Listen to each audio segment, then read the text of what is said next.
Local headlines. An 18-year-old has been arrested after two teens were shot and one of them died. Xavion Jackson was identified as a suspect after 19-year-old D'Antoine Wines and another 19-year-old were both shot on Hardwick Drive in a neighborhood in South Macon on Friday night. Wines was pronounced dead on scene and the other teen is said to be in the hospital in critical but stable condition. According to a release, Jackson was brought to investigation headquarters by his family. He's now in the Bibb County LEC facing charges of murder, 3 counts of aggravated assault, and criminal attempt to commit armed robbery. This incident is still being investigated and more charges are expected. We'll keep you updated as more information is released. An inmate died in the Bibb County Jail yesterday. The sheriff's office says that deputies found a 55-year-old woman dead in her cell yesterday around 2 p.m. Medical staff began giving her life-saving measures while paramedics were on the way. She was taken to Atrium Health Navicent and was pronounced dead at 6 o'clock last night. The GBI will do an autopsy since this is being called an in-custody death, and the Department of Internal Affairs at the Bibb County Jail is investigating. The woman's name has not been released yet since her family hasn't been officially notified. Washington County firefighters and emergency crews were busy over the weekend. According to the sheriff's office, within the span of 1 hour, volunteer firefighters were dispatched to 4 separate fires. An electrical fire in Deep Step, a grass fire on Grady Mertz right outside of Tinnell, a car fire in Washington Estates neighborhood in Tinnell, and a grass and woods fire on Holton Road outside of Davisboro.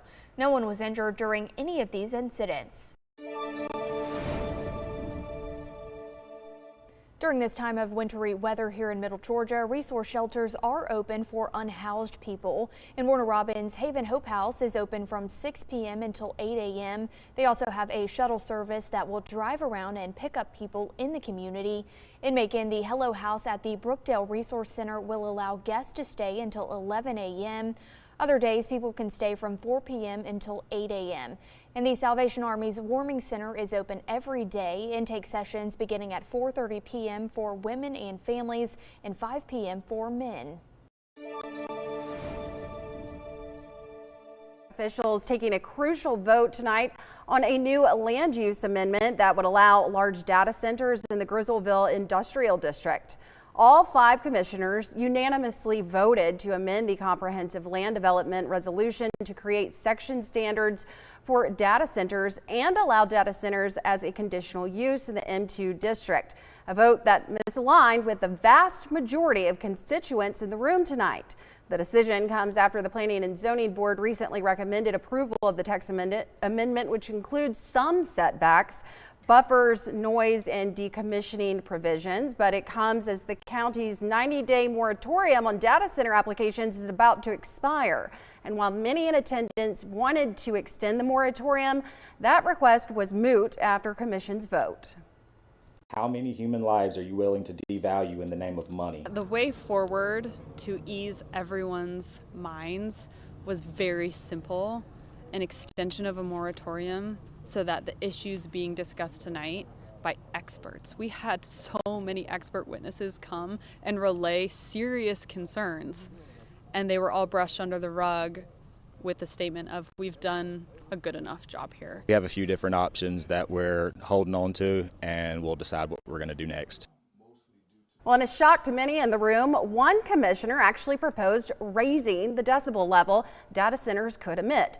That was disregarded this evening. Still, many say the existing provisions as set forth tonight simply aren't strict enough. Those in favor say data centers could spur economic growth or offset property taxes, while opponents had numerous talking points against and stated the rules aren't strong enough and want more protections and public input.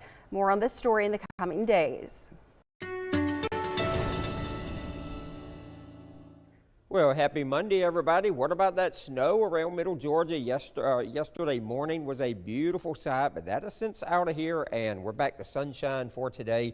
It's going to be a beautiful day, but a little on the chilly side, with highs only going to the low 50s after starting out this morning in the mid to upper 20s. And let's take a look at the next several days. Tomorrow we'll see a good deal of sunshine once again across middle Georgia.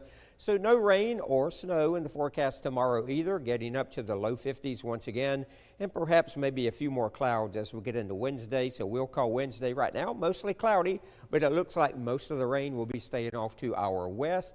And as we get into Thursday, again, we'll see some clouds around, and it looks like staying dry. Any precipitation looks like it'll be staying to our north and west.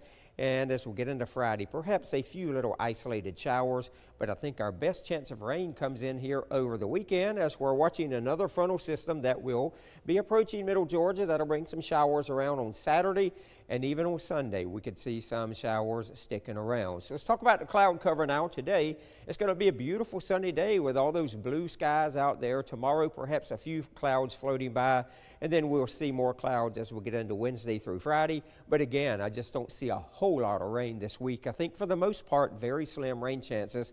And we do need the rain, though. Looking at the drought monitor once again, you can see a large chunk of middle Georgia is at a severe drought, and the rest of us are at a moderate drought. So we definitely could use some rain here in middle Georgia. But again, I just don't see a whole lot this week. At best, maybe an isolated shower or two on Thursday and Friday. And I think better chances of rain as we get into the weekend. Now, the better story here is going to be our temperatures. We're going to be in the low 50s today and tomorrow. And Wednesday, we'll be warming up to the mid to upper 50s. Now, the average high this time of year, 59.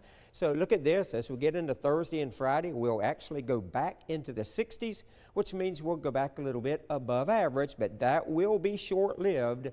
As we get into Sunday and next week, we're looking at more cold air moving back into middle Georgia. So you can see over the next 6 to 10 days, on average, all of this blue across the area, we will be below average in our temperature. So today we're going to see a lot of sunshine out there and go into the low 50s. And for tonight, clear skies, going to be dropping back down into the mid-20s. Looking at our 10-day forecast tomorrow, again, as I said, low 50s, mid to upper 50s Wednesday, and then there we go, Thursday and Friday, getting up into the 60s. Some clouds moving in, but like I said, I think most of the rain will be holding off to the weekend, where we'll see some showers on Saturday and Sunday. But notice the highs on Sunday dropping back into the 40s, and look at next week staying in the 40s and 50s with 20s overnight. So again, Sunday we'll see another shot of colder air moving right back into middle Georgia.